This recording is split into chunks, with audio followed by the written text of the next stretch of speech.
Testing Love, a journey beyond wealth and appearances. Welcome back to Life Tells Stories, where we dive into remarkable moments that unveil the essence of what it means to be human. Today, we have a story that is going to make you question everything you thought you knew about love, wealth, and loyalty. Imagine this. You're a millionaire, sitting comfortably on a fortune, but there's one question gnawing at you, one question that keeps you up at night.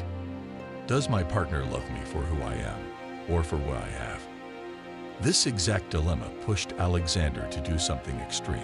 He decided to fake his bankruptcy just to see his fiancée's true reaction. What happened next? It shook him to his core. Would your relationship survive such a challenge? Stay with us, because this story is a roller coaster of emotions, deceit, and unexpected moments of raw vulnerability. Before we dive into it, make sure you hit that subscribe button and like this video if you're ready to explore the depths of the human heart and unravel what true love means. Let's get started. Alexander Monroe, a successful businessman turning 35, found himself alone at a quaint cafe on his birthday. Despite having built a vast empire, he was haunted by an emptiness that money could never fill. His best friend had promised to meet him, but canceled at the last moment, leaving Alex alone with his thoughts and an untouched coffee. It was here that he met Emma, a kind waitress with an effortless warmth. As Emma poured Alex a refill, she noticed his distant expression and engaged him in conversation. For Alexander, it wasn't just the coffee that warmed him. It was Emma's genuine kindness, something he hadn't felt in years. In a world that admired him for his wealth, Emma stood out. She laughed easily, asked simple questions, and didn't flinch when she found out it was his birthday. She even brought over a slice of cake. On the house, her gesture, simple but sincere, struck a chord deep within him. It was a warmth that the expensive gifts and glamorous parties thrown by his fiancée, Cassandra, could never seem to provide. Back at his penthouse, Alexander was greeted by a hollow message from his fiancée, Cassandra. "Happy birthday, darling. Can't wait for brunch with my parents this weekend. Love you." He could almost hear the perfunctory tone, as if ticking a box. It wasn't just the message. It was everything about their relationship.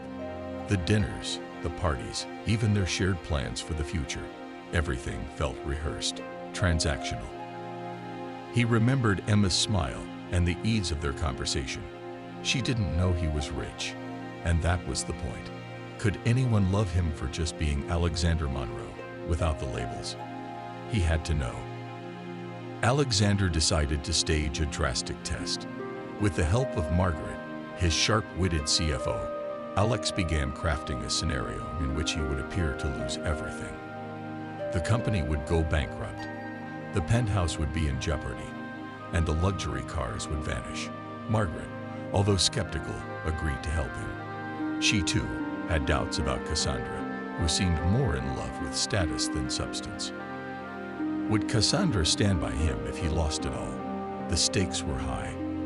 Alex was risking not only his relationship but also exposing himself to vulnerability he hadn't shown in years. The moment arrived. Alexander informed Cassandra that his business was collapsing. He played the part perfectly, hesitant, scared, and uncertain. The look on Cassandra's face said it all. Her smile wavered, and her eyes clouded over with panic. She stuttered through reassurances, but it was clear. The sparkle of love had been replaced by the cold glint of fear. She spoke of needing to reassess their lifestyle, about how they might need to take a step back. It felt like a dagger to Alexander's chest. He realized then that the woman who was supposed to love him more than anything saw him as a transaction, an investment that had gone bad. And when investments sour, you cut your losses. Alexander sought solace in the comfort of that same cafe, hoping to find the calm simplicity Emma embodied. She noticed immediately that something was wrong. Without hesitation, she listened. She didn't need the details. She offered him support without knowing the stakes. This time, she brought over banana bread and jam she had made herself, again without expectations. The disparity between Cassandra and Emma became impossible to ignore. Emma's warmth was as genuine as Cassandra's affection was performative. He spent the evening talking with Emma, laughing about things that didn't matter, and for once, it didn't feel like he was playing a part. Victor, Cassandra's father, had always seen Alexander as a prime business opportunity. The staged bankruptcy had caught Victor's attention, and he wasn't subtle about expressing his doubts. He approached Alexander, accusing him of misleading his family and implying Cassandra deserved stability. Alexander realized just how deeply transactional this whole arrangement had been from the start. Victor was no father-in-law. He was a businessman negotiating terms, and Cassandra was simply part of the package. The confrontation left Alex seething, but it also gave him a moment of unfiltered clarity. Cassandra made one last attempt. She visited Alexander's penthouse, insisting that she could fix things. She even promised to speak with her father and make him back off. But her eyes betrayed her words. Alexander could see that, despite her desperate attempt to hold on, she wasn't fighting for him. She was fighting for what he represented. He told her, as gently as he could, that their story had come to an end. He needed love that was unconditional, and she needed something he could no longer provide. She left in tears, and Alexander felt a sense of loss, not for her, but for the time he had wasted on something that wasn't real.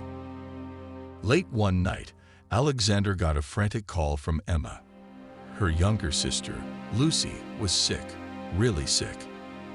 Emma was scared, and without a second thought, Alexander rushed over. He drove them both to the hospital and stayed with Emma until the early hours of dawn. Emma, exhausted and vulnerable, confessed her fears about failing her sister, but Alexander was there, reassuring her. It was a pivotal moment.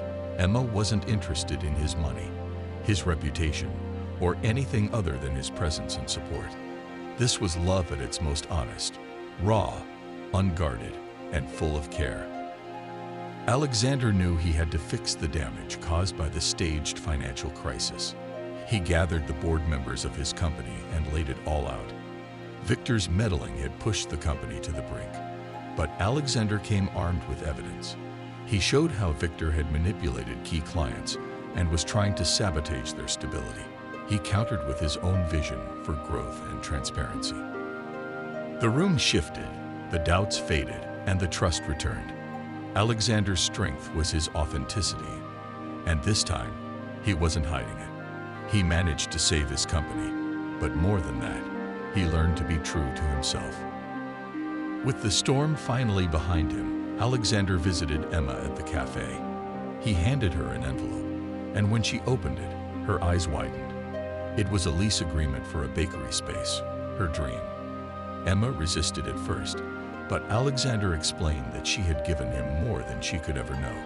She had given him purpose, love, and hope. Weeks later, at the grand opening of her bakery, Alexander surprised everyone by dropping to one knee. The crowd held its breath as he spoke words straight from his heart. Emma said yes, not because of what he had, but because of who he was. In a world obsessed with wealth and status, they chose love, sincerity, and warmth. Together, they began to build something real, something that would never fade with the market or depend on the rise and fall of stocks. And in that moment, Alexander knew he was truly home. So, what do you think? Was Alexander right to test his fiancée in such an extreme way? Could you imagine doing the same to someone you love? My personal take: love should never feel like a negotiation. If you feel the need to test someone to see if they are genuine, that relationship might already be on shaky ground. In the end, Alexander found that real wealth isn't in the penthouses or the designer suits. It's in the people who stand by your side, without conditions or expectations. If this story moved you, if you felt the ups and downs along with Alexander, please give this video a thumbs up. Subscribe to Life Tells Stories for more tales that reveal the raw beauty and complexity of our human journey. Drop us a comment to share your thoughts. We always love to hear from you. Thanks for watching, and remember, true love is the greatest story ever told. Take care, and we'll see you next time.